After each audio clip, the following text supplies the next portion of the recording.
Hey, and welcome to the Inner Truth Podcast, real conversations about our inner lives and personal well-being. I'm your host, David Newell, and I'm here to ask the much-needed questions about meaning, happiness, and well-being, so you can find out the answers for your life. This week is a really special episode for me because I invited on my first ever spiritual teacher, Nilima Chowdhury, who is a 30-year-long Taoist cultivator teaching Qigong and Qi Chang and text readings from the Taoist book, the I Ching. And she is an incredible woman in my mind, and she helped me 6 or 7 years ago really put everything together in terms of mind, body and soul, and how we interact with the world and how we cultivate life force and how we gather wisdom and troubleshoot and really set about our compass for going out into life and navigating its swirly ways. And she uses a lot of beautiful metaphor, and I've always loved the way she speaks. And so yeah, if you haven't heard much about Taoism and you're interested in learning, this episode is going to blow your mind, I think. So with that said, let's jump in.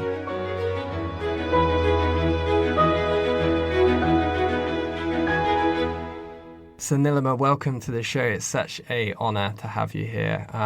You obviously had a huge impact on my life as my teacher, and I've wanted to bring you onto the podcast to really share some of your teachings and some of your wisdom. And I thought before we did that, we could start with learning a little bit about how it was that you found this path and that you found Taoism and that you took up these teachings as deeply as you have. Well, that's quite a dramatic journey, actually. It was a journey in health and housing and everything else. You might call it a moment of collapse. I was in my 20s and I'd had a tragic loss of a parent, a housing crisis. I was in London and I got ill and everything seemed to be falling apart. So it was a moment of change, huge change. And actually, the moment was quite dramatic because it was the introduction of Qi energy in the body. It came through a health situation. I was living next door to a Taoist who was we were friends and we used to have some interesting conversations. And then I got ill, ended up in hospital. And in hospital was a phenomenal experience, really, because I was there for quite a long time. It took a while to have 2 major operations. And actually the moment was coming around in intensive care. I could feel this thing. Trickling in my body. I wasn't sure what it was. And I carried on staying in hospital, recovering, and became aware that I could feel something. I thought it might have been blood moving around. I really wasn't sure, but I'd had a lot of conversations with this Taoist friend about Qi and energy, and he had done a little bit of internal arts with me. I hadn't really felt a lot when he'd done it with me before I ended up in hospital, but afterwards this came into my mind as a flash of insight. So I just did a few techniques that he taught me, which was close your eyes, smile inwardly, and see what happens. And I found, to my amazement, that I could feel this thing and I could move it. That was really quite an extraordinary phenomena. I put it down to being very open. I put it down to that hospital and shock and operations had kind of wiped my mind out. So I was in what you might call wu wang, a state of complete openness, where there were no thoughts, no predetermination of things, no ideas about how things should be. It was totally this blank mind. And in that blank mind, I could feel Qi. So I started meditating in my body almost intensively all the time because I was lying in bed. I had nothing else to do. I was in intense pain. And really, that's how my journey started. Quite a dramatic start, waking up with the ability to move internal arts. And as you continue to develop that ability to move chi and life force around the body, what happened to you? Well, I took that home with me. I got quite obsessed, as you can imagine, because I started to notice that my pain levels went down. It was very real. I mean, the thing about my experience was there was no room for sort of, is this real or not? Or am I imagining it? Or is this a faith-based system? I was in pain and I was extremely ill. So recovery became a really tangible benchmark in which to do a practice. And I carried on practicing, and found that the body was really, really responding. I mean, this was in quite a critical situation. My friend came and visited me in hospital quite a few times, and then I went back home. I was in temporary housing at the time. I went back home and we carried on working together, and I got and really, it was a combination of things. I suddenly felt that everything that he'd been introducing to me made sense. It made sense in a profound way, kind of this startling clarity. So I continued working with him, working on my physio, so to speak, my Taoist physio, working with opening the body.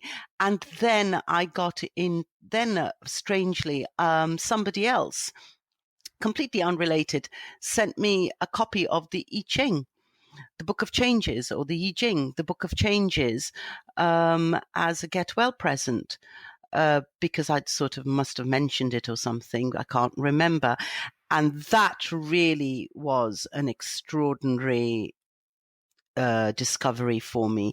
I had an instant connection with the book and it made total sense to me. So I started throwing readings and getting into I Ching studies again intensively, as well as doing internal arts, as well as tracking my body with chi recovery and so on. And that's really the start of my, I would say, gripping fascination with Taoist practices. From then on, I couldn't really think about anything else. I'd had this crisis. There was not much I could do. I'd been an actor before then, quite a successful actor working with theatre and education. I'd been up and down the country working with education systems, educational authorities and systems, and so on and so forth. And it fell away. What can I say? It fell away. And Taoist studies really gripped me. And when I say studies, what I mean by studies is the actual doing of it, the practice. Taoist practices really gripped me. And I kind of in my recovery period, which was quite a long time, about 3 years, I threw myself intensely into practice and bought a lot of Mantak Chia's books on internal arts, which really, really helped. Then was doing a lot of meditation, following this chi journey inside the body into recovery, and really feeling physiological changes going on in my body. And that continued quite intensively on a sort of self-taught basis, or with my friend who had been kind of involved in Taoist practices for quite a number of years himself. And then I met, I don't know, it just seemed to happen really easily. And now that makes sense. This sort of, once you're in the right trajectory of your life and destiny, things seem to come to you. I had a little bit of money that came from my, the loss of a parent, the will.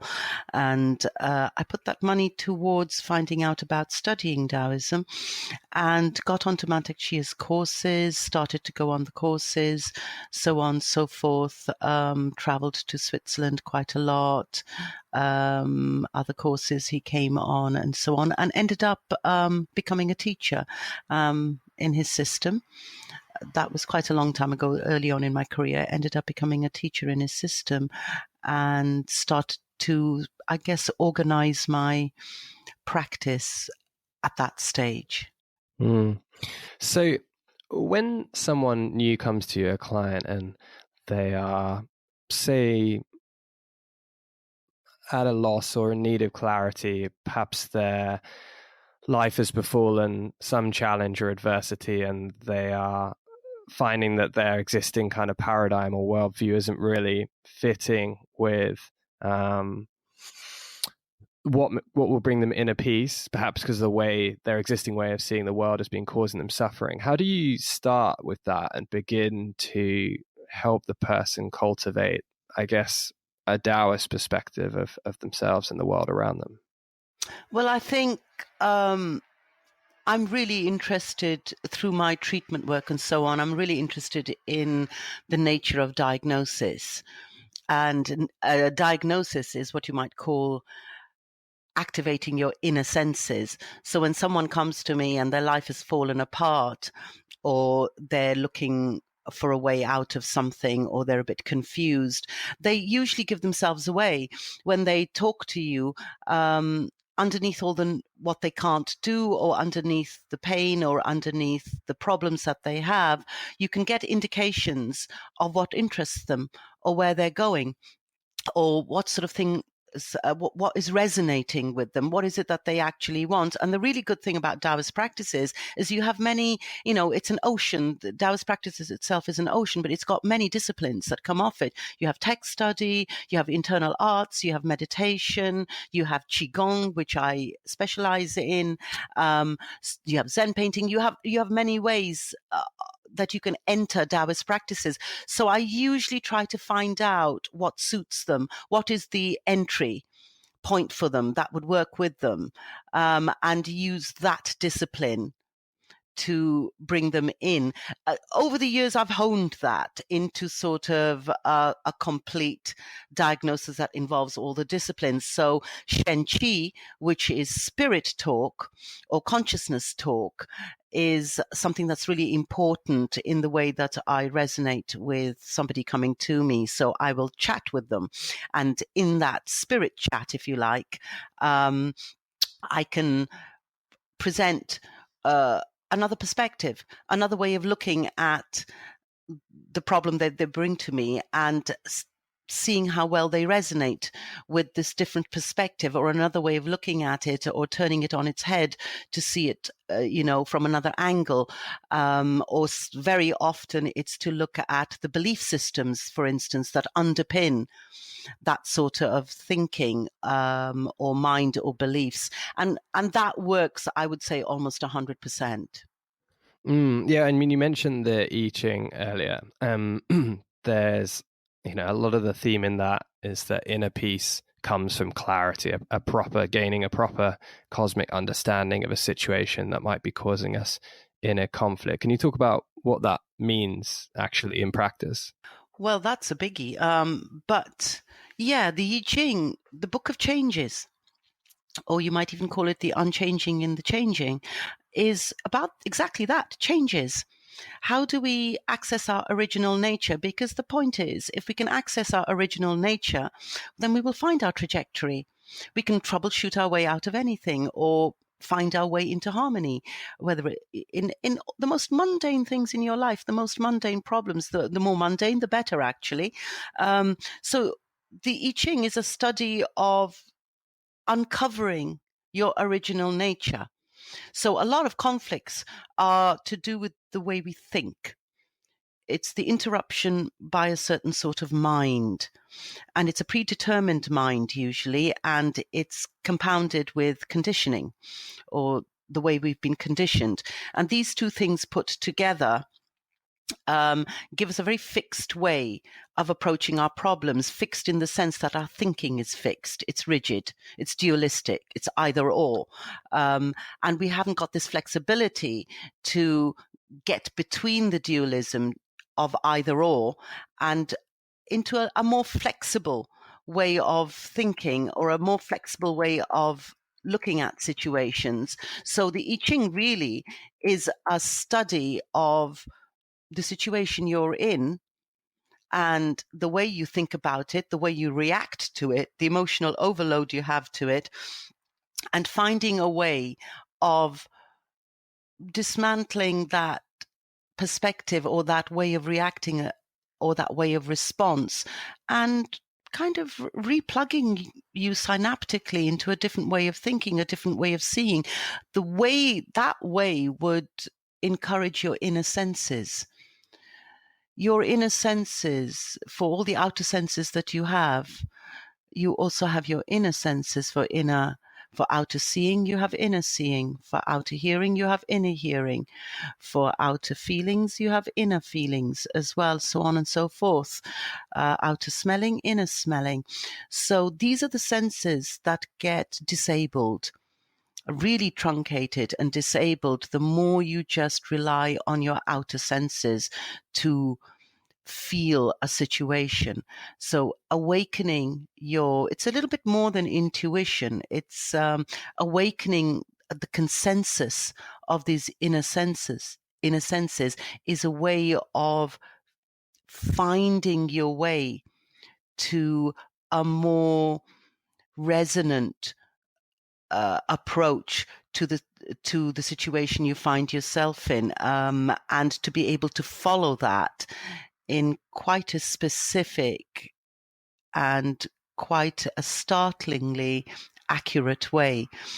It is your instincts, but it's instincts kind of imply that whatever you want, really. And this isn't quite instincts. It is partly instincts, but it's much more to do with a resonance. Instincts that are kind of governed by a resonance, what feels like your inner truth and what doesn't come up in your mind logically first. That's the thing. It comes up in your feelings. So your body and yourself and your emotional field feel your truth first. What often stops us from validating that inner truth is we need to explain it logically.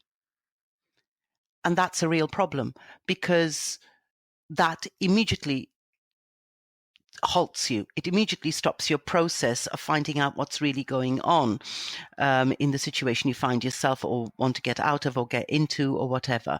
So this logic, this deity of logic that we've kind of ended up worshipping is a big block, because actually in real life, in everyday life, you feel things first without explanation.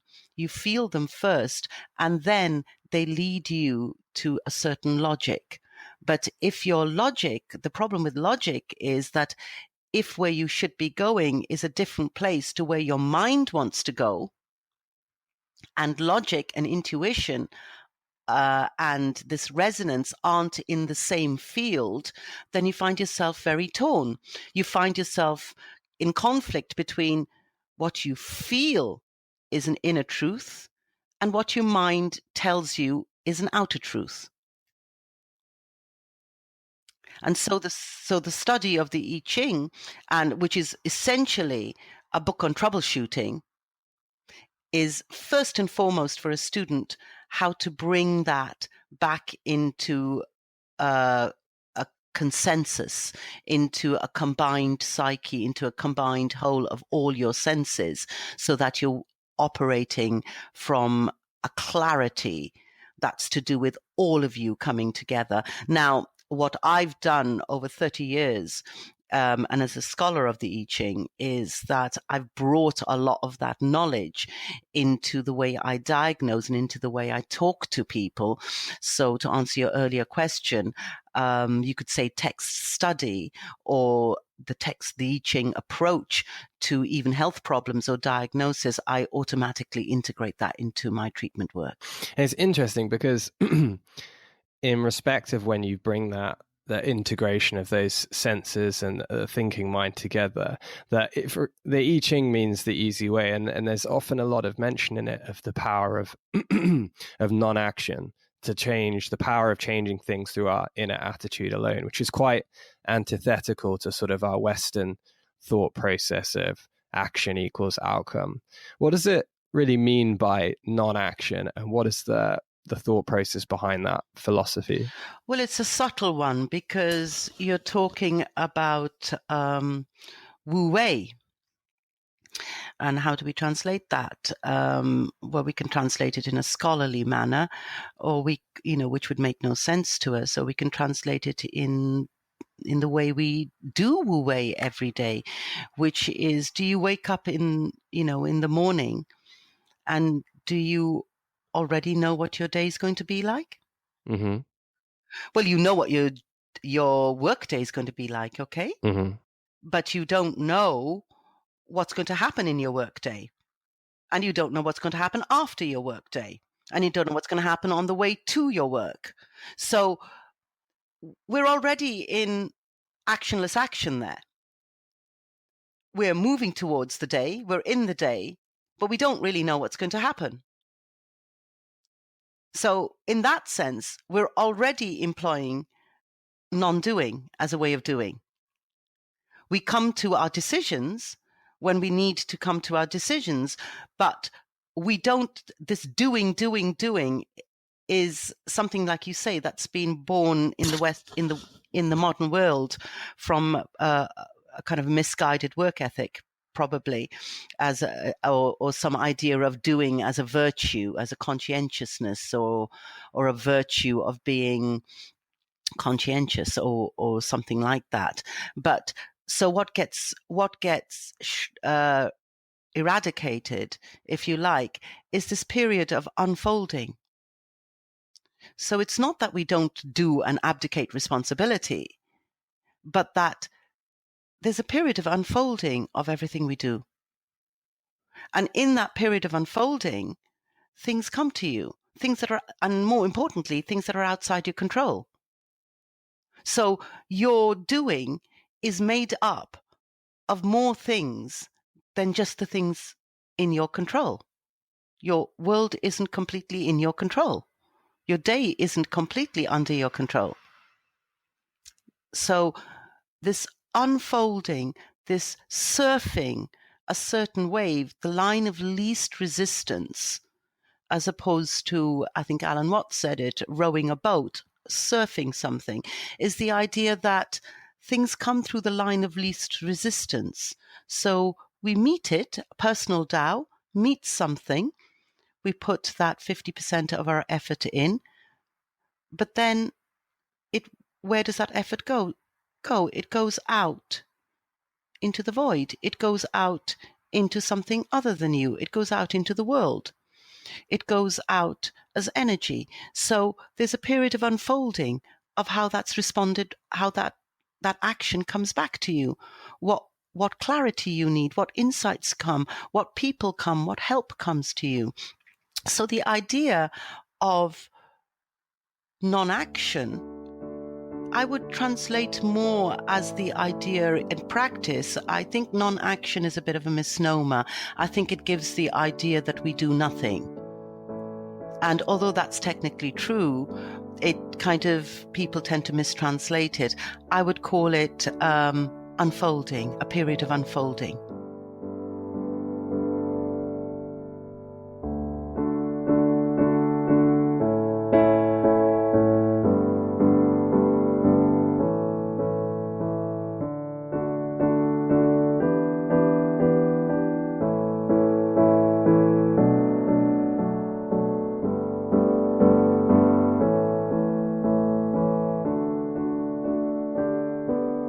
Here today with the Taoist healer and teacher, Nilima Chowdhury.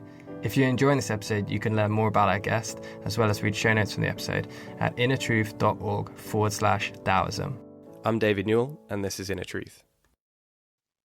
It feels like it's a call to, at least my take on it, it's a call to rein in this procrastination and churning in the mind that can take place around making decisions and situations, and instead sort of cultivating a greater sense of receptivity and making decisions with a greater understanding based on that more receptive approach to looking for what information is coming and helpers and intelligence from the outside world. Well, it's working, you can put it very directly as working with the creative unknown. Mm-hmm. Or working creatively with the unknown. The trouble is, we're terrified of the unknown. So we do everything in our daily life to control exactly that, the unknown, and to make it the known.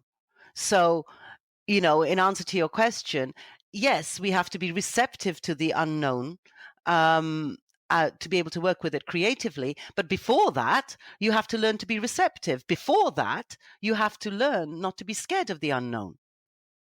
And before that, you have to be open to the unknown. So that's very much a process I work with when I work with treatment or training internal arts or training Qigong or training meditation, is this open mind, Wu Wang. This open mind is something that needs to be cultivated first. And then there's an experiment, I Ching says 3 days, 7 days return. You put a student through, a cycle. So you say, well, try this for 7 days. Try this for 7 days, 3 days, try it. 3 days of repercussions possibly. And, on the 7th day, see what happens. So they have to take baby steps into the unknown so that they can prove. I mean, Taoism is all about alchemy, proving the experiment, proving the test. So they have to take baby steps into this journey with great Tao, from personal Tao to great Tao. The two meeting is, baby steps into the unknown. I mean, if you procrastinate and you don't quite know what to do, or you're kind of humming and hawing, actually, that's not a bad state to be in. Because it actually says that whether, even if you don't know what to do or you're feeling under pressure, you've stopped. You've stopped. Worse would be to keep pressing ahead. Keep pressing ahead. Keep making decisions. Keep pressing ahead, unaware or kind of oblivious to the results that are coming back, which, if they're not coming back well or in your time schedule, then we keep pressing ahead. Then we keep defining the time schedule. So procrastination is, you could call it a halfway step to stopping. Interesting. And you kind of alluded to it a little bit there in terms of coming to stop. There's a lot in the I Ching about this distinction between our superior self and our inferiors, that being our sort of a true self and the fears and doubts created by our ego. How do you see these distinctions, and how do you work with them in practice? Well, ego that's an interesting subject in its own right, but it's inherently destructive. I mean, the trajectory of the ego is destructive. The ego hides in many ways. It hides in the spiritual world as much as anywhere else. Self-image, for one, is, so the idea is much more, I would call it much more healing and getting back to original nature. The Tao Te Ching talks about subtracting what's not needed, not adding virtue, not adding things to yourself, but taking things away until you go back to your original nature, which might be likened to uncarved wood, the uncarved being unconditioned. And it's from this unconditioned position that you can make startlingly accurate, resonant choices about your life that seem to lead like a mathematical certainty towards your goal with the least amount of pain. So this idea of taking away assumed virtue, or taking away constant doing as a way of achieving or reaching, getting rid of the idea of that your choices are only either or, duality. These are some of the ways that you can get to that point of receptivity. And that's the work I do, really. And it doesn't matter whether you come to me for treatment or health issues or emotional problems or mental health issues, physicals, whatever. The model remains the same in that sense, that you have to get somebody, or you have to guide and be with somebody throughout their changes in a way that makes them feel supported. And gives them a reference point. I mean, very often I'm a new reference point, because it's one thing to say to people, well, you've got to do all these things, and you've got to, dismantle all your belief systems, or you've got to find a new way of being, or you've got to work on your inner senses. But, they would have if they could have, actually. So all of these skills are, that they've been numbed, if you like, subdued, numbed, repressed, so on and so forth. So my work very much is as I activate these skills, that I become a reference point for them. They can turn to me and say, well, that happened. I couldn't make sense of that. What do you think of that? Or this happened to my body. Very often in health, when you're getting to the root causes of a health problem, it doesn't take a straight line trajectory to healing. They're regressions. The body likes to throw things off. Sometimes you get more pain. Sometimes, you feel like you're going backwards. But there are tiny signs that the body's rejuvenating itself, but you miss them because your idea of healing is straightforward. So I step in there and bring up their consciousness and saying, but did you notice this? And did you notice this? And I mean, you had a pattern of behaving this way, but now suddenly it seems to be, your body seems to be behaving in this way. Now that might be a hidden healing because it's not the obvious healing you're looking for. But listen, this hidden stuff is the underground stuff that's working its way to the surface. So you struck upon a big theme, I think, in Taoism, which is this almost watercourse way through life, the zigzag path. I think it's referred to in some places. Instead of the ego, as you said, likes to create this straight line to success, and we create very straight plans regarding the specific outcomes we'd like with our lives. But the text in the Taoist way really talks about the importance of embracing that all change is zigzag in form. It allows other factors, unknown factors to you out in the cosmos to play in that, and sort of embraces the fact that the nature of the cosmos is fundamentally impermanent and changing, right? Yeah, but also, I mean, there's a secondary important point here. Well, it's not secondary, but it's important in the sense that the search for original nature, to go back to your perfect self that can pick up all these messages and can work very easily with whatever, and we need to these days, because conditioning is extremely harsh, extremely strong, and extremely destructive to the individual. Is the idea in Taoism that, we don't go with the group we don't go with the herd mentality. It can be, Taoism is seen as quite subversive in the sense that you take charge of yourself. And then you find that you can work really well with other people, that you can work in a collective situation, that you're part of a whole. You don't see yourself as more special or more important in any way. And that's really important to say that, because in the spiritual world, there is a lot of the idea of being special.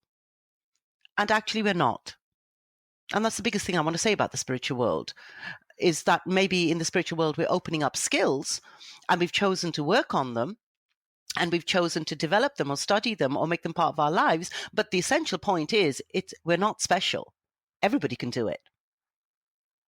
So the idea of taking charge of yourself as an individual and learning who you are is extremely important. And in all my work, autonomy is the key to my work, in the sense that when I work with people, I'm not healing them. I have the skills to activate the healing in them. I have the skills to accelerate the healing in them, in treatment work, in Qigong. I know the work that can problem solve their situation, life situation, so on. But it's really important for the practitioner working with anyone, or a teacher in anyone, that they understand their place in the universe. I mean, you talk about the place in the universe, that the teacher understands their place in the universe. You're not correcting people. This isn't God. It isn't a godlike situation. You're not correcting people as if they were an inanimate object, or not sentient, or not intelligent in themselves. You're trying to find a way of working with somebody's innate intelligence, an intelligence they may not be aware they have, but they have. So the process of Taoist practices is self-education, really, or self-realization. And what you do, or what I do, is that you work with somebody to hand them back themselves all the time. This is very, very different to the idea of healing, certainly in the West, that's come about, which is I have a problem, I go to you and you solve it for me. And there is no such thing as for me. You have to understand that at the core of Taoist practices lies autonomy. This is not going to go very well with the society we've created. And a pretty much a feudal society of power that we've created, which says that, you know, depending where you are in the hierarchical order or so on and so forth, that you're totally disempowered. And that as power increasingly goes to a few people, that you're increasingly disempowered. And that's not actually true. And that model has ended up reflecting itself in health, in all our infrastructure, in the way, and ultimately in the way we think about ourselves.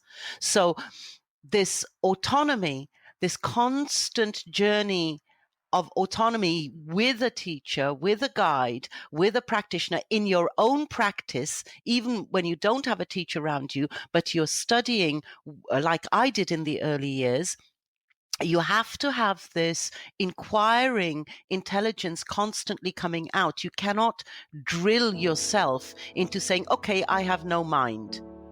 Actually, what you're saying is I have no intelligence. Because this no mind, this wu-wang state brings forth huge intelligence, huge logic, cosmic logic that you can actually use. Cosmic logic knocks out ego logic constantly, logically, it knocks it out.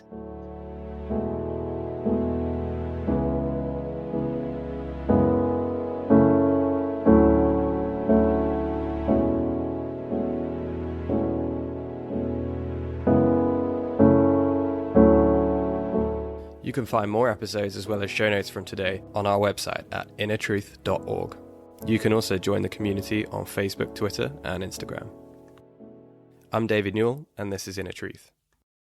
And cosmic logic comes to us in mind flashes and in a greater sense of intuition and in embodied intelligence. What does embodied actually mean? It proves itself.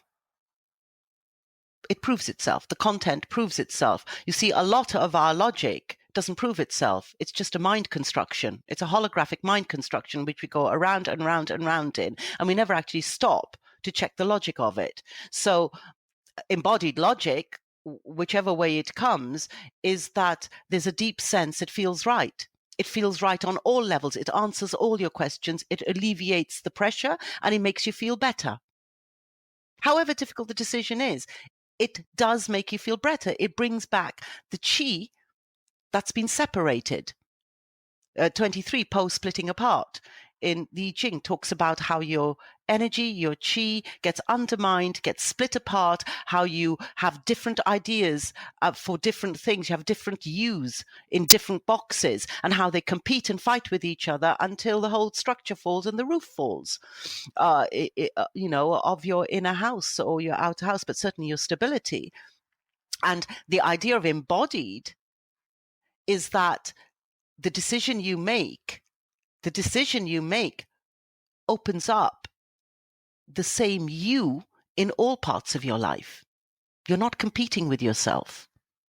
So yeah, embodied clarity would be considered cosmic logic. And logic, therefore, because in every aspect 360 you look at, the decision you make reflects a cosmic logic of every single aspect, not just that one career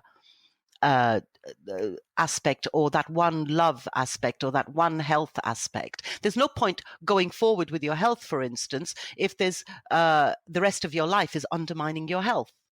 You may not be able to change your life completely, but certainly as you learn cosmic principles and you learn certain basic Taoist principles, the master keys, the keys that skeletal keys that open all the doors, you start to understand cosmic logic because you understand them by applying very basic principles. You could say the 64 hexagrams of the I Ching are principles that you learn. You could say the chapters of the I Ching, the Tao Te Ching, are principles that you learn and how those principles operate. Very much for me, the idea, certainly in my practice and my study with my own root teacher, Professor Wang Tin Jun, who you end up having a root teacher that my Shifu that changes your life really dramatically, was my teacher, and very much he held all of those principles in a very embodied way in his body. He was a very quiet man. He hardly spoke, but he had a way of resonating without words. He embodied his own truth. He embodied his truth in his work, and he was quite a hard teacher in the sense that I didn't learn my practices the Western way. With him, certainly when I was studying Qigong with him and meditation with him, I was taught the Chinese way, which is repetition, repetition, repetition. You have intensive training for a week or two, and then you have 11 months to go and break that work down yourself and to understand it yourself. And then you came back slightly nervous, wondering if you'd gone down the wrong path completely, and we often did. But I didn't very often, because, what was really interesting about the hidden knowledge with him was that I would come back feeling like, well, I haven't done very well. And, the Qigong's really challenging. And I don't know if I can hold my arms up that long, or I don't know if I can do the sort of quite strong body work that he would give you for 11 months or 12 months to break down. But what I could do, and I was one, and he recognized that ability in me, and that ability came from being ill and internal arts, is I could see and feel I could feel the inner arts of anything that he gave me. So even though I would come back to him going, well, I don't think I've done very well, and there'd be a lot of people, or there would be students around him who were much stronger than I was initially, but he could see changes in my body or in my psyche or in myself. He could see that there was this hidden work that I was working with that hadn't showed itself yet.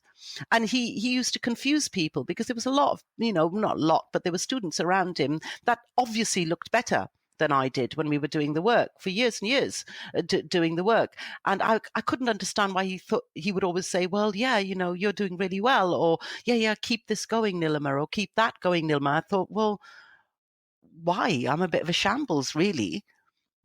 And later I came to understand that, what he recognized and validated in me is that hidden process is really, really important, because that process comes out and shapes the form. So we get to another idea here, that in the society we've created, we create the form of anything. We like the look of something. We like the job title.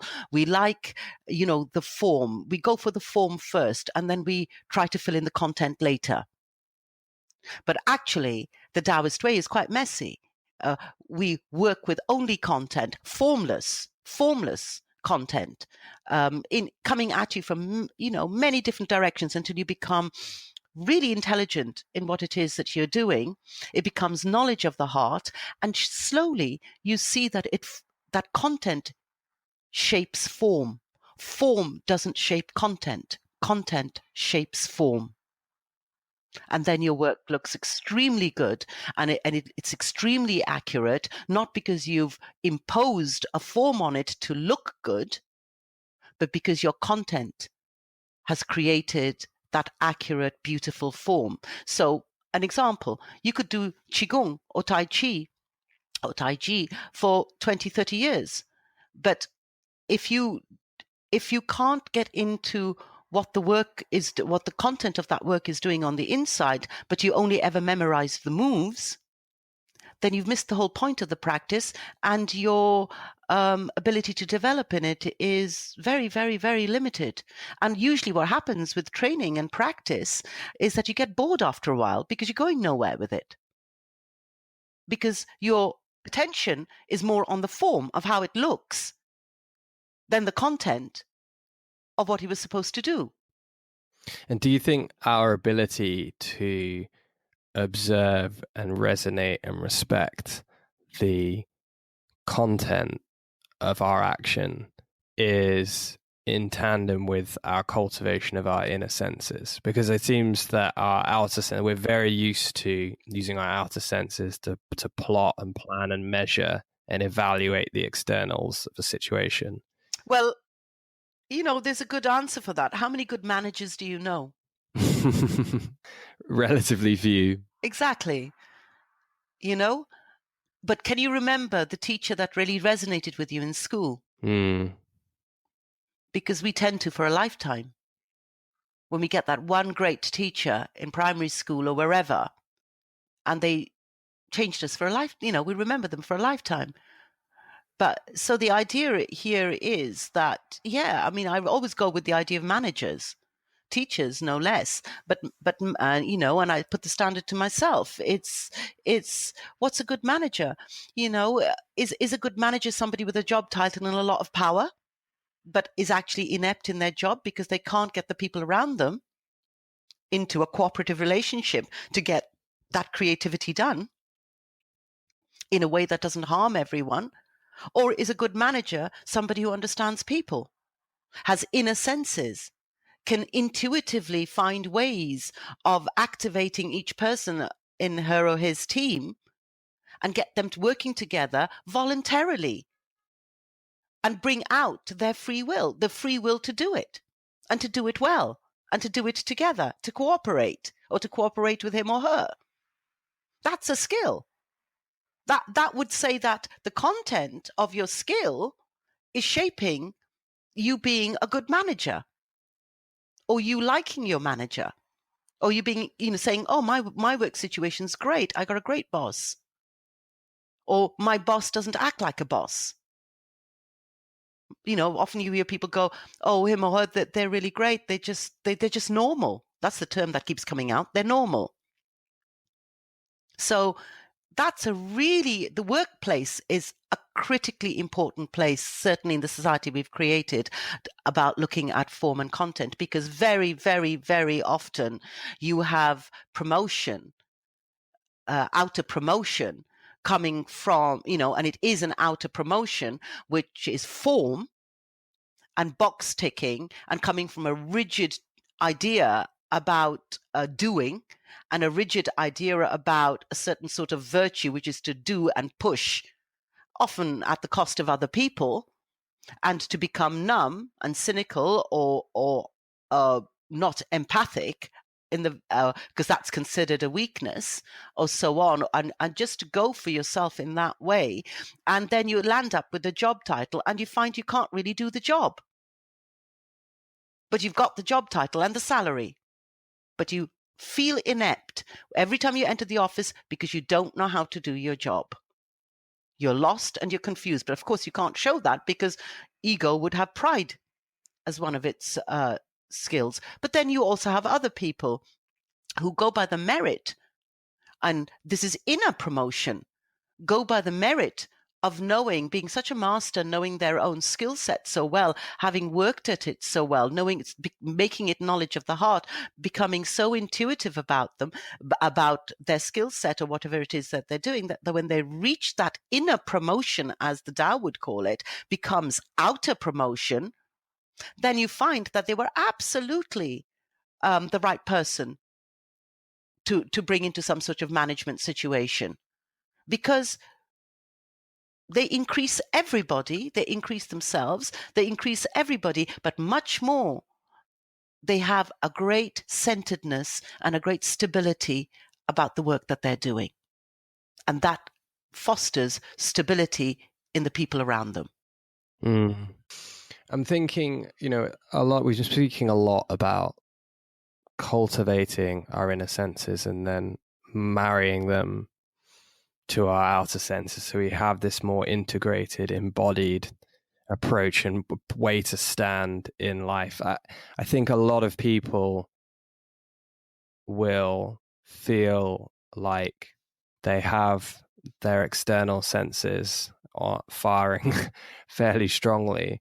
What's, I know there's multiple paths to this, but what's your starting set of questions or approaches to really starting that early conversation inside yourself with waking those inner senses up? Well, I think life does that to you, to be honest.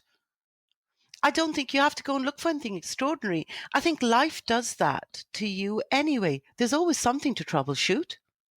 Even if you have great success, there's always if there's a hollow feeling inside you, or even just a general restlessness, or a feeling of not feeling fulfilled, or directly a problem in front of you. People often come to me, and often in life anyway, like myself, come to practice because they need to solve something in their life. So that would be great Tao. That would be the trajectory you've gone on so far, taking you down a certain way. And, there comes a point in your life that a personal calibration is needed, because you don't want to go on that way, or it's not fulfilling you. I mean, it doesn't have to be anything big. It could be just, like I said, something as simple as constant discontent. Just generally a bad mood all the time. Big one in the West is depression. Constant state of depression, whether it's a high-level depression or a constant low-level depression, feeling that you're not living, feeling that you were born to feel a little bit more than this. So life, I would say, an everyday life, which to me is extremely important as the catalyst to anything, provides you with that knowledge, or that opportunity, or that invitation to get the knowledge all the time. I mean, a lot of the time it's difficult, because we have a notion of having to go somewhere or do something dramatic, or go to an exotic place, or this or that, the other, to find what we're looking from. I'm not saying that your journey won't, once you start, that your journey won't take you there, or you might feel an incredible pull towards someone and another on the other side of the world. I'm not talking about that sort of resonance, but I'm talking about everyday, in everyday life, you're given more than enough opportunities to open up a spiritual world. And when I say a spiritual world, again, let me be clear about what I personally mean, and what the Taoist idea of a spiritual world is. It's a functional, ordinary world. It's a world where your ordinary life takes on an extra resonance, takes on an extra art, if you like, is elevated, or is precious, or it brings a gratitude and an awe, and you see that the life that you have and the life that you're cultivating and the aims that you want to go forward is exactly where you are. If a spiritual life means that you go off to study something, or meditate, or do something to get away from your ordinary life, then again, according to a Taoist, that's still a separation. That's still a separation. It's still, some sort of antidote to something. It's not transformation at a root level. It's not a transformation to becoming functional or to becoming happier at a root level. It's still a separation. A lot of people say, I go to meditate to get peace, and then wonder why, when you sit in meditation, it's one of the most turbulent experiences you can go through when you start. Actually, and they go, well, I didn't feel much peace. No, because when you sit down and you actually try to shut your thoughts off, you realize how loud and noisy they are, and how they dominate so much that actually the first stages of meditation what you actually find is that you're unable to escape from those thoughts, and that your body hurts, that, your legs are restless, your mind is restless. It's purgatory to sit on the cushion, the zafu. And people go, well, I didn't feel very restful. Or they get some sort of mind peace for a short period of time, and then wonder why it fades away. and the discontent comes back, or the restlessness comes back in their life. So it's really, really important that when we talk about opening a spiritual life that's fulfilling, we're talking about opening a spiritual life that's fulfilling in your ordinary life. Almost finding the extraordinary in the ordinary. Absolutely. The extraordinary is in the ordinary, and vice versa. You know, you will find the ordinary in the extraordinary. So while you're looking at a Zen master or a Taoist master, and everybody else going, well, you know, these koans are so extraordinary, these haikus are so extraordinary, this language is so extraordinary, the metaphors are so extraordinary, the knowledge is so extraordinary. If you actually look at the knowledge and you understand it from a practice point of view rather than an analytical academic point of view, you find that the nugget that sits in it is beautifully, beautifully ordinary. So yeah, you know, the ordinary in the extraordinary and the extraordinary in the ordinary. And that would be experiential. It is not something anybody can understand intellectually. Well, I hope you enjoyed that episode. It was a really, really special one for me. Nilima holds a very deep place in my heart. She picked me up 6 or 7 years ago when I was really struggling and passed on so much wisdom that really helped me put myself back together, really, mind, body and soul. And I have been a avid follower of Taoism and Taoist principles since then. And if it's something that's of interest to you, then you can check her out at lotus-tree.com, and she's offering Qigong and Qine Chang and teachings from the I Ching and Taoist texts in London every week, and I highly recommend it. You've been listening to the Inner Truth podcast with me, David Newell. To keep us in your journey, you can subscribe on iTunes via the podcast app or at innertruth.org/iTunes. You can do the same with Android via the Google Play Store or at innertruth.org/play. Until next time.